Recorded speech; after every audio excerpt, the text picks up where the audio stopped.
siguiendo sobre el Sol, a ver si podemos ir más rapidito sobre el próximo paper, probablemente sí, que es un artículo en APJ Letters sobre resultados de la sonda Solar Parker. Los autores son Fisk y Casper, de la Universidad de Michigan. Fisk es un investigador que ha propuesto una idea de principios de hecho, de finales de los 90, de una cosa que se llama reconexión de intercambio, que es una forma de explicar, esto lo hemos comentado aquí alguna vez, hay una cosa un poco rara en el Sol, que es que la corona parece rotar más rápido que la superficie del Sol, A lo mejor no es tan raro, ¿eh?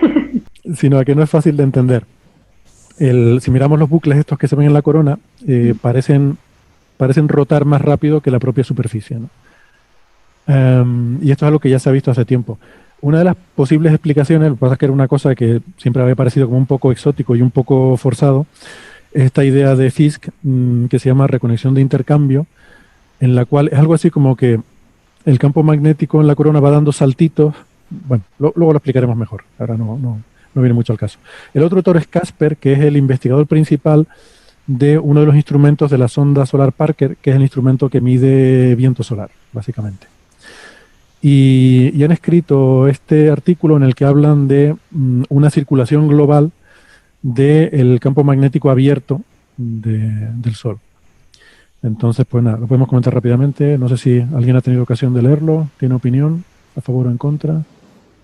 Se me están volviendo ustedes muy cautelosos. Así no hay forma de tener una tertulia acuñada. Pues bueno, les comento un poco lo que yo entiendo. Tampoco yo soy experto en estas cosas y no sé si Marian o Weston lo han leído y tienen opinión, pues que me corrijan si meto la pata en algo, ¿no?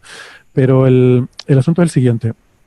Normalmente, a ver, hay dos tipos digamos, de magnetismo, ¿no? Lo que llamamos las líneas de campo magnético cerradas y las abiertas. Las abiertas no existen, pero se llaman así. Esto lo que quiere decir es lo siguiente, en el electromagnetismo clásico, las ecuaciones de Maxwell nos dicen que las líneas de campo magnético siempre tienen que ser cerradas sobre sí mismas, ¿no? Tú tienes un imán y las líneas de campo van del polo norte al polo sur, ¿vale? Como no existen los monopolos magnéticos, por lo menos no clásicamente, eso quiere decir que siempre el campo magnético tiene que tener líneas de campo cerradas. Entonces, por eso cuando vemos el Sol, vemos esos bucles, salen de la superficie y forman un arco y luego vuelven otra vez a la superficie y se cierran sobre sí mismas, ¿no? Pero hay algunas de esas líneas de campo que se extienden tan lejos que llegan a la heliosfera, salen fuera de lo que es el Sol, por así decirlo. Y esas las llamamos abiertas. Que es mentira, no son abiertas. Al final se acaban cerrando en algún sitio. Pero ese sitio en el que cierran está tan lejos que tú no lo ves. Entonces, a esas se llaman abiertas y son como muy diferentes porque normalmente el campo magnético que genera el Sol en las manchas y demás, normalmente forma bucles que están relativamente cerca de la superficie, que no se van demasiado lejos. Pero, bueno, hay algunas que sí. Y cuando en el ciclo solar, durante el máximo, solemos tener más manchas y solemos tener más de esos arcos cerrados. Ahí Sara nos pone una foto de Leonard Fisk, que es el primer autor de este paper. Durante el máximo tenemos más de estos arcos de campo magnético cerrado y durante el mínimo hay más campo magnético abierto, ¿no? De ese campo que es más global y que llega más lejos hasta la heliosfera.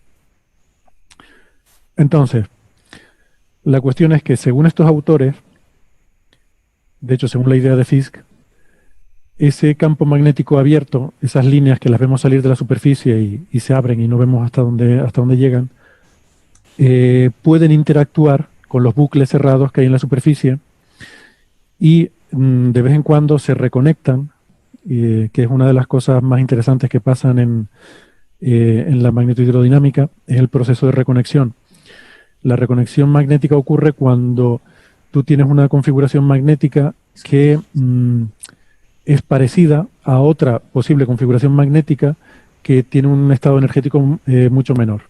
Entonces, con un pequeño cambio en las líneas de campo, se produce una transición repentina, un salto de la configuración original a esa otra configuración de menor energía, y eso genera una situación en la que el campo magnético está más relajado y se libera mucha energía. Esto es algo muy interesante, que es un poco, siempre se habla que es como el el santo grial que siempre se busca, intentar observar esa reconexión, porque son procesos que no entendemos bien. Eso no ocurre en magnetohidrodinámica ideal, eso ya requiere magnetohidrodinámica con efectos no ideales, y es complicado y no se entiende bien. Entonces lo único que vemos es que de vez en cuando se producen como si fueran explosiones, hay un calentamiento brusco y unos chorros de partículas, y eso, bueno, pensamos que tiene que ver con que se ha producido una reconexión. O sea, directamente no se ha visto, pero bueno, en este modelo teórico lo que ocurre es que es mucho más fácil de ver en un diagrama como el que tiene detrás Weston, detrás de su cabeza. La cuestión es que estas líneas de campo abiertas, cuando se encuentran con una cercana que está cerrada, si se acerca mucho, puede producirse una reconexión en la cual la cúspide de la línea cerrada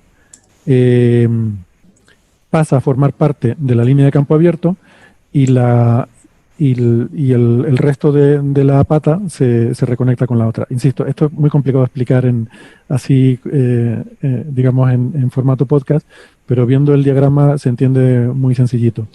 Y entonces el resultado global es que la línea de campo abierto cambia de pie. En vez de tener el pie donde lo tenía, ahora pasa a tener el pie donde lo tenía el arco, ¿vale? Y además se le queda una especie de forma de S, se le queda un doblez, se queda la línea esa doblada, como resultado de que se ha reconectado con ese arco que tenía una cúspide ahí. Total, me estoy enrollando mucho.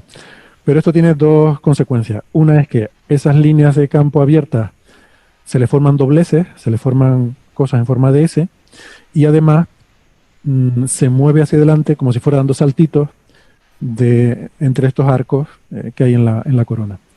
Esos saltitos explican que la corona rote más rápido, y esas S son interesantes porque la sonda Solar Parker las ha estado viendo, que son las que nos está señalando ahora Weston en la imagen. Esas S luego se propagan hacia arriba muy rápidamente por un efecto como de...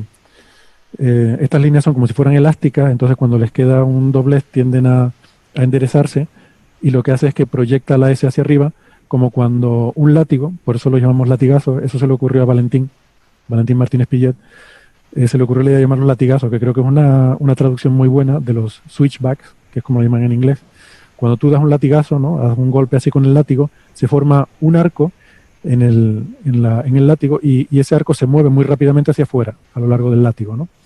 Pues esto es lo mismo que ocurre con esta línea de campo magnético. Se forma una S que se desplaza muy rápido hacia afuera. ¿Qué pasa? Esto es muy interesante porque el material que esté sostenido en esas líneas de campo se va a mover hacia afuera a gran velocidad, y eso puede ser un mecanismo de acelerar el viento solar. Y además, como sabemos que el viento solar sopla más rápido en los sitios donde hay estas líneas abiertas, en los agujeros coronales, pues encajaría bastante bien con esta idea. Y además explicaría por qué hay esos latigazos en las observaciones de la sonda Parker, que es una de las cosas que ahora pues están muy, muy de moda, ¿no? Esto se publicó en esos primeros 4 o 5 papers en Nature que publicó la sonda Parker hace unos meses, que estuvimos comentando, y era probablemente el resultado más curioso de los que había obtenido. Y bueno, pues en este artículo lo que hacen es explicar esas configuraciones en forma de S en función de esta teoría de Fisk, y bueno, pues parece que la cosa encaja bien, ¿no? Aunque el artículo es bastante bla, bla, bla, o sea, no tiene muchos cálculos, sino es comparar un poco las observaciones de la sonda con lo que predice la teoría, pero es todo como muy cualitativo, ¿no? Pero bueno, aún así, aceleraría el viento encima de regiones activas, ¿entiendes? Bueno, más bien donde haya líneas de campo abierto, que suele ser donde hay agujeros coronales. Pero necesitas luego una línea de campo cerrada, ¿no? Sí, necesitas también tener arcos, exactamente. O sea, que sería eso, donde hay regiones activas, porque, por ejemplo, estoy pensando en los agujeros coronales típicos de que hay siempre en los polos, donde se supone que sale el dipolo, la parte más dipolar del campo global. Ahí siempre hay unos agujeros coronales y por ahí sale el viento rápido, ¿no? Y ahí, sí, por ejemplo, no sabría yo... Pero ahí no hay regiones activas, ¿no? Las regiones se concentran más en el ecuador. Sí. No tienes un campo cerrado tan amplio.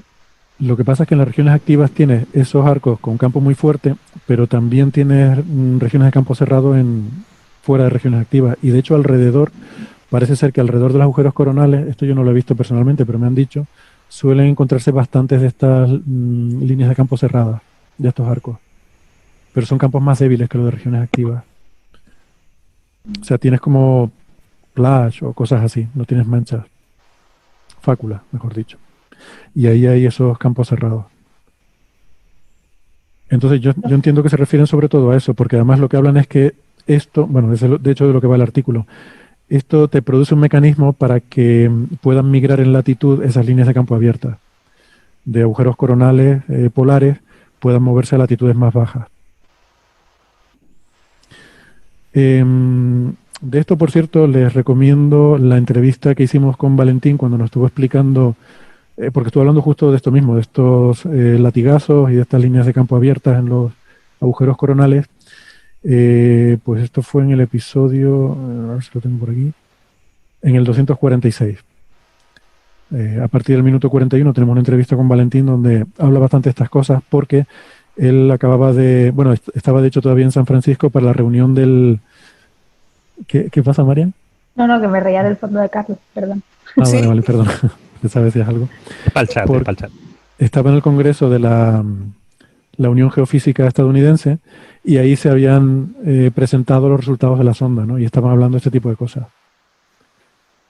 Y, Héctor, en serio, a ver, en tu opinión, esta interpretación que parece bastante más cualitativa que, digamos, apoyada por modelos teóricos precisos y ideas físicas rigurosas, ¿te parece correcta o tú crees en tu experiencia que han tirado al aire a ver qué pasa y a ver si las futuras simulaciones por ordenador mucho más detalladas, que puede que tarde varios años, si aciertan, maravilloso, hemos sido pioneros y los primeros en detectarlo, y si no acertamos, todo el mundo se va a olvidar de este artículo y nadie nos lo va a echar en falta, porque tampoco la cantidad de cosas que se publican.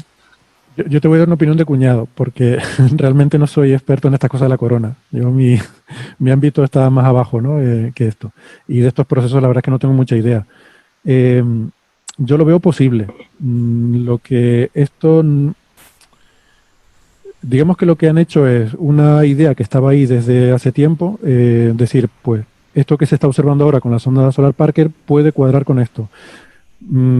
Para yo creo que decir que tienes algún tipo de indicio o de bueno, no voy a decir evidencia, pero de indicio de que esto puede ser real, yo creo que lo que haría falta sobre todo son observaciones con telescopio, con imagen, que muestren que estadísticamente este tipo de cosas ocurren. O sea, no podemos ver los latigazos estos porque ya están en una región donde no ves la corona, están mucho más hacia afuera.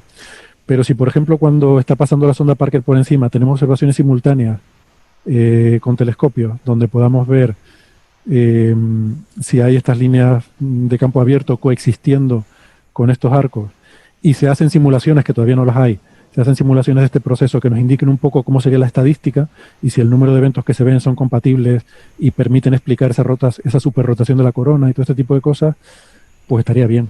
Pero bueno, a día de hoy es simplemente decir, esta idea encaja con estas observaciones aisladas de la sonda.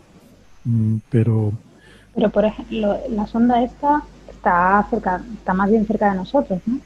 Todavía. ¿Perdona, María? La sonda esta está más bien cerca de nosotros, o sea, que estaría midiendo estos... No, está más o menos, hace su órbita pues casi un poco menos de un año. Ha hecho 4 perihelios, ha hecho ya 4 pasadas por el esta es perihelio. la cuarta pasada. Lo que pasa es que el perihelio ahora mismo son 20 y pico radios solares y al final será 9 radios solares. 20 y pico radios solares, pero bueno, está muy lejos, ¿no? O sea, quiere decir que la aceleración del viento solar, ¿dónde ocurre? Sí, ocurre más adentro. Se supone que la aceleración del viento solar ocurre, esto lo explicó muy bien Valentín en esa entrevista, la idea, o sea, realmente el objetivo de la sonda Parker es entrar en lo que se llama la esfera de Alfvén, que es donde el viento solar, o sea, la esfera de Alfvén es básicamente el punto donde la velocidad del viento solar coincide con la velocidad de Alfvén, ¿vale?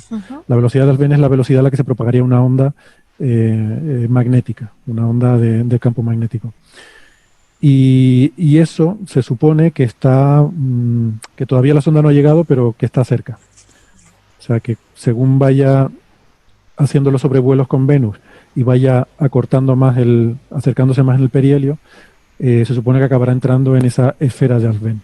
Y ahí es donde se supone que estos procesos son importantes para acelerar el viento solar.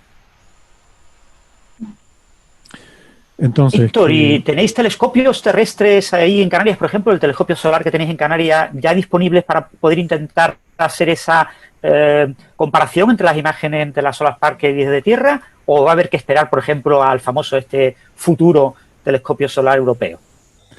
Bueno, el problema es que lo que quieres ver es la corona y eso con telescopios de Tierra es muy complicado. Pero Héctor, ¿se podría hacer observando simultáneamente con la Parker y la Solar Orbiter cuando llegue? ¿Nos facilitaría o...? Lo ideal sería poder observar con la Parker y un telescopio en Tierra que pueda ver la corona, como será el de KIST, que se está construyendo en Estados Unidos. Bueno, ya ha visto la primera luz, por eso hablábamos con Valentín sobre ese tema, porque él es el director de ese telescopio, porque de KIST sí va a hacer observaciones de la corona. El telescopio solar europeo no va prácticamente a observar la corona. Entonces, por eso digo, nosotros nos dedicamos sobre todo a cosas que están más abajo, ¿no? Y el Solar Orbiter va a hacer, por una parte, medidas in situ y va a tener telescopio, pero sobre todo el telescopio de Solar Orbiter va a ver la superficie. Va a haber magnetismo y tal en la superficie, que también será interesante. O sea que lo ideal sería una combinación de Solar Orbiter con la sonda Parker y con DKIST. Sería la combinación ideal para poder estudiar este tipo de procesos en concreto. La corona es muy complicado. Hoy en día se observa desde el espacio, sobre todo, con satélites como SDO. Desde Tierra es muy, muy complicado ver la corona. Bueno, pues nada, ese era el resumen breve. Perdón, que me he enrollado más de lo que esperaba. No sé si tienen más comentarios sobre esto. Bueno, total, Francis, he intentado esquivar un poco tu pregunta. Yo creo que esto no está ni mucho menos demostrado, ni mucho menos decir, está claro que esto es así. Entonces, bueno, yo lo creeré cuando veamos simulaciones detalladas cuantitativas y algún tipo de observaciones que apoyen que esto está ocurriendo, ¿no? Digamos que es plausible y es consistente con lo que se ve.